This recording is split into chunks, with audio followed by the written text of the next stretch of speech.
Jadi puasa itu diperlukan untuk yang pemeriksaan yang ada pengaruhnya dari makanan. Informasi hari ini, Humas RSUD Jombang menyapa.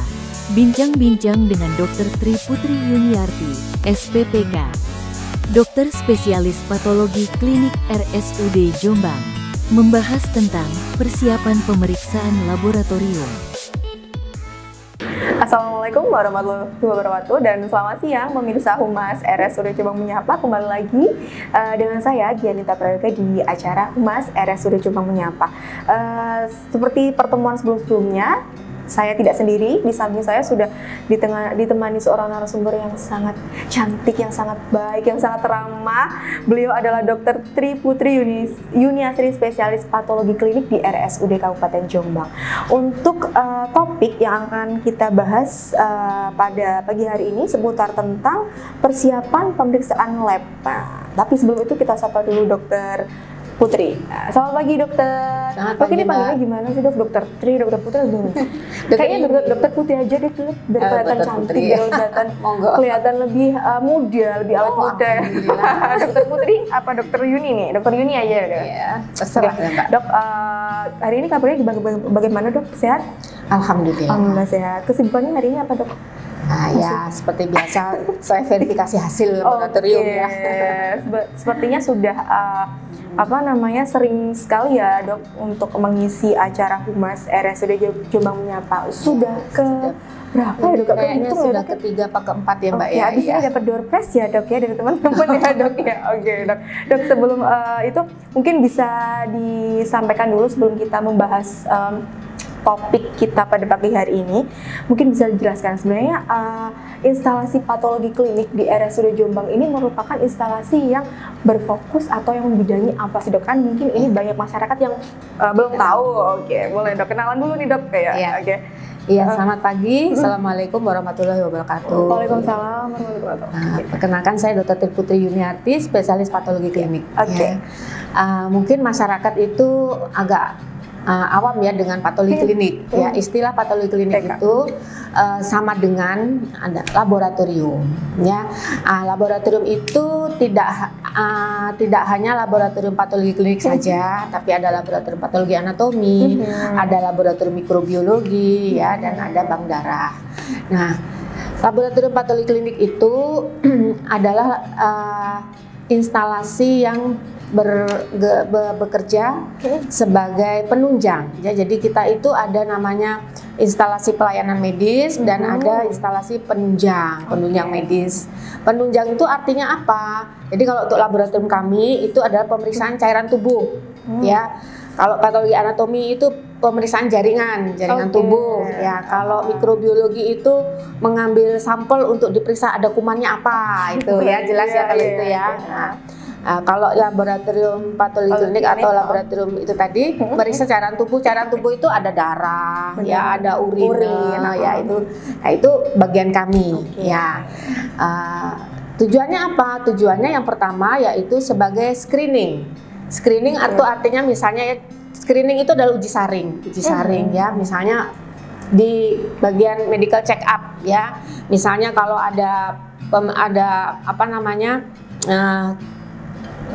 pemeriksaan kesehatan kepala daerah misalnya ya, itu kan diperiksa ya, kan tahu kita harus periksa semua.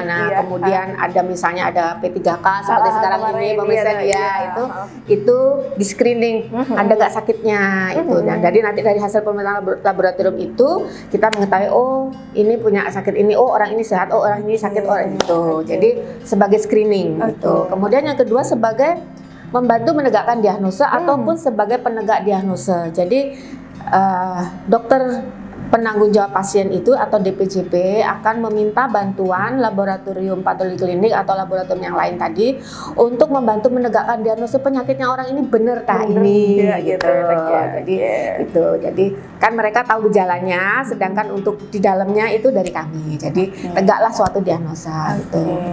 Dan untuk yang ketiga adalah untuk monitoring evaluasi terapi atau pengobatan. Jadi misalnya sudah diobati sebelum diobati hasilnya sekian, setelah diobati atau diterapi hasilnya menjadi sekian. Oh berarti tahu ya tadi ya. Oke. Itu, Jadi Mbak. itu tadi tujuan dari pemeriksaan atau adanya laboratorium patologi klinik di RSUD Jombang tadi, salah satunya yaitu untuk screening atau deteksi penyakit itu tadi ya. Betul. Kemudian yang kedua untuk penegakan diagnosis itu, betul. dan yang terakhir bisa untuk monitoring evaluasi pengobatan. Nah, ini kan tadi kita akan membahas perihal tentang persiapan pemeriksaan lab nih ya, Dok ya. Kita tahu bahwa puasa ini kan menjadi salah satu hal atau persiapan yang sangat penting dalam melakukan tes laboratorium khususnya di patologi klinik. Nah, kenapa sih Dok, yang ingin saya tanya, kenapa tes lab ini mewajibkan pasien-pasien untuk berpuasa, Dok? Iya, jadi puasa itu yang kita tahu kan ada dua ya, puasa untuk lab dan puasa untuk Ramadan ya. Ini harus dibedakan beda ya. Jadi puasa ini untuk pemeriksaan laboratorium. Jadi puasa itu diperlukan untuk yang pemeriksaan yang ada pengaruhnya dari makanan, gitu ya. Jadi makanan, misalnya pemeriksaan glukosa darah, pemeriksaan lemak, itu kan semuanya ada hubungan sama makanan. Dan itu puasa itu diperlukan untuk pemeriksaan itu tadi glukosa darah itu supaya menunjukkan hasil yang sebenarnya. Sebenarnya. Jadi kalau kita mau periksa glukosa darah terus kita minum manis kan nanti hasilnya tinggi glukosanya gitu, atau kita jadi tidak valid ya, Dok? Tidak akurat ya. Jadi berapa lama sih, Dok, waktu yang dianjurkan bagi pasien-pasien yang akan melakukan pemeriksaan? Jadi kalau untuk pemeriksaan glukosa darah itu kan untuk membantu menegakkan penyakit diabetes diabetes mellitus. Jadi kalau untuk pemeriksaan glukosa darah itu 8 sampai 10 jam. Jadi 8 sampai 10 jam sebelum pemeriksaan laboratorium. Jadi biasanya pasien itu makan terakhir jam berapa? Misalnya jam 8 ya. Besok sampai di rumah sakit itu masih dalam keadaan puasa. Boleh minum air putih? Boleh. Iya, boleh. Jadi kan kalau air putih kan hanya cairan ya. Cairan tanpa ada gula. Tanpa campuran sirup dan gula loh, Dok. Iya, jelas. Minum teh kalau pahit juga nggak apa-apa. Pokoknya nggak ada glukosanya, ya nggak ada gulanya gitu. Kalau pemeriksaan yang profil lemak, yang lemak ya seperti trigliserid itu puasanya lebih lama karena kan tubuh membakar lemak ya, itu bisa sampai 12 jam, 10 sampai 12 jam gitu, Mbak. Nah untuk tes lab atau di patologi klinik kan tentunya memiliki prosedur masing-masing ya, Dok. Mungkin bisa dijelaskan, Dok, untuk saat ini prosedur yang digunakan di PK di RSUD Jombang seperti apa, Dok? Iya, jadi prosedurnya kami itu menerima surat pengantar ya dari pasien-pasiennya datang ya, dari poli, bisa dari lab luar juga ya. Iya, itu dari rawat inap atau rawat jalan ya.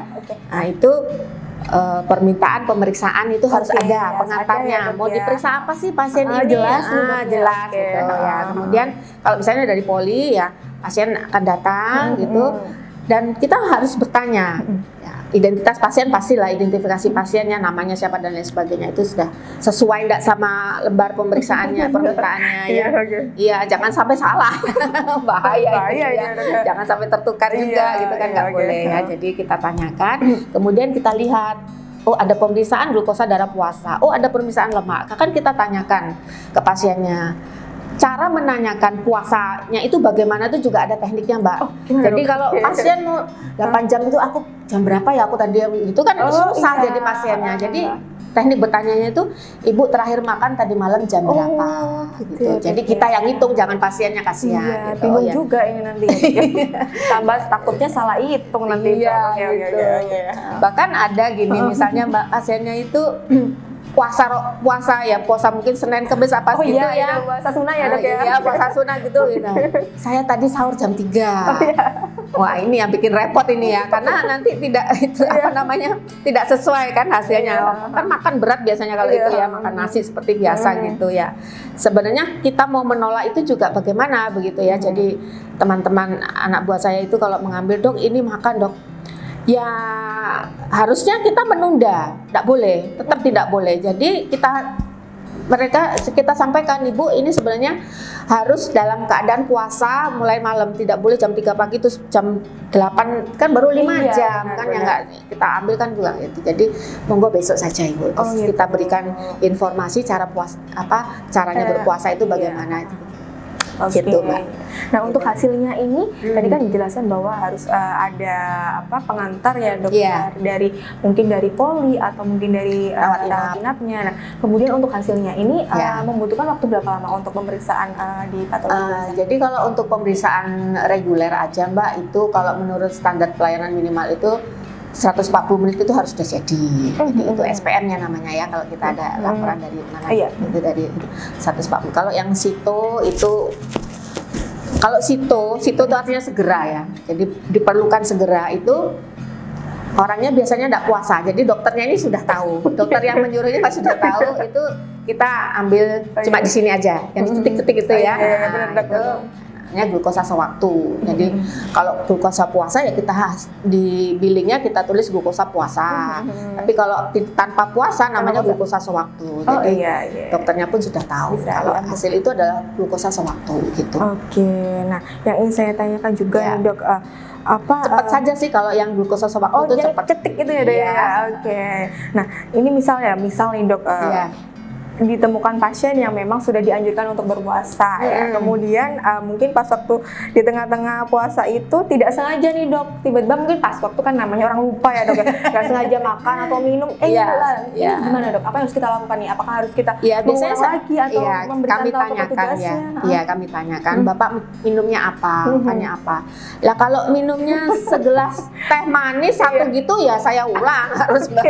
Oke. Jadi Lupanya kebablasan diteruskan minumnya ya enggak bisa, harus Oke, diulang. jadi harus apapun dia. Iya, diulang ya, Dok, kalau Diulang. minumnya Diulang. memang kebanyakan kelewat batas. Tapi kalau cuma sedekuk aja Sedikit aja masih mungkin enggak bisa. apa-apa ya. Oke, Iya. namanya orang Kasihan di luar juga ya, Dok, ya. kalau rumahnya jauh suruh datang lagi hanya untuk itu kan ya kasihan Iya, juga. benar. Iya, Dok. Nah, dokter, untuk yang saya tanyakan juga penyakit apa sih, Dok, yang memang membutuhkan pemeriksaan di PK ini contohnya? Iya. Jadi kalau yang berhubungan dengan puasa Dengan puasa, itu yang utama adalah pemeriksaan untuk penyakit diabetes Diabetes mellitus yang tadi glukosa darah ya? glukosa Oke. darah itu glukosa darah puasa dan 2 jam setelah makan. Oke. Ya. Sedangkan yang untuk lemak tadi yang lebih lama itu biasanya yang minta itu dokter saraf ya. Oke, Nah, ini tuh apa, dokter Dok? saraf. Dokter saraf itu biasanya pasien penyakit yang CVA itu loh. Oh iya, Apa stroke itu Iya. kan biasanya ada sumbatan di pembuluh darahnya itu karena endapan lemak itu biasanya minta mereka kolesterol, LDL. Oh iya, detail gitu ya. Oke. Itu yang diminta dari rawat inap biasanya dari Abimanyu gitu kan untuk Oke. pasien-pasien saraf gitu. Baik, Dokter Yuni, ini sebelum acara ini kita closing, nah mungkin ada pesan atau kesan yang ingin Dokter Yuni sampaikan kepada masyarakat pemirsa Humas RSUD Jombang Menyapa, boleh nih Iya. silakan, mungkin terkait layanan di PK atau mungkin apa nih resolusi kedepannya untuk kemajuan patologi klinik, boleh nih. Iya. Sekalian promosi dikit, Dok, ya. Oke, boleh. Iya, jadi alhamdulillah laboratorium PK di RSUD Jombang ini mulai dari screening tadi ya, dari MCU itu sudah banyak yang datang ya, kemudian untuk yang dirawat sendiri di RSUD Jombang pun sudah banyak juga. Kami berterima kasih pada masyarakat masih mempercaya RSUD Jombang untuk menjadi layanan masyarakat seperti itu ya. Ya promosinya ya itu tadi, jadi aturan-aturannya untuk hasil yang akurat itu harus ditaati gitu aja ya. Harapannya, Dok, mungkin harapannya untuk instansi, Harapannya ya untuk patologi supaya- klinik nih apa nih, Dok, ya pasti nih punya nih, dan adu-adu punya Harapannya cita-cita nih Iya. apa nih. Oh iya. jadi masyarakat itu supaya tidak sakit harus menjaga makanannya. Nah, lifestyle-nya nih ya, Dok, ya. Lifestyle-nya. Oke. Jadi ini yang muda-muda ini tuh kok sudah sakitnya kok. Udah Iya benar Pak. banyak Jadi ini. masih umur muda itu sudah Diabetes, ngapunten ya, iya. ada gagal ginjal juga. Nah, ya. jadi itu janganlah makan yang seperti itu, yang junk food ya. Junk food dan minuman juga berbahaya loh, itu ginjalnya nggak kuat gitu ya. Jadi kayak misalnya kerating dengan apa dan lain sebagainya, Iya, minuman itu. Minum air putih itu paling bagus. Bener. Ya, Iya sih, minum Dok. air putih. Terus kalau untuk lemak, Bapak jangan banyak-banyak makan gorengan ya Bapak ya. Ini Karena susah nih, Dok.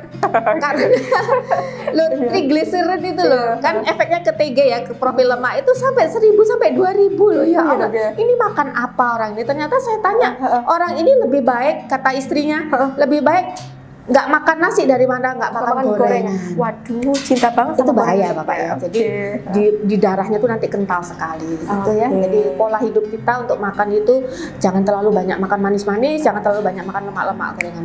Oke, nah itu untuk pemirsa Humas RSUD Jombang Menyapa, pesan dari Dokter Yuni, dijaga lifestyle-nya, Makannya, kemudian makanannya Makannya dijaga, jangan sering-sering makan junk food Ya, ya Dok ya. Dan mungkin untuk lebih bijak lagi dalam membaca artikel terkait pengobatan atau tentang sarana medis, mungkin sebaiknya kalau memang ada keluhan silakan periksa ke fasilitas kesehatan terdekat atau mungkin bisa ke RSUD Jombang, ke poli-polinya ya Dok ya.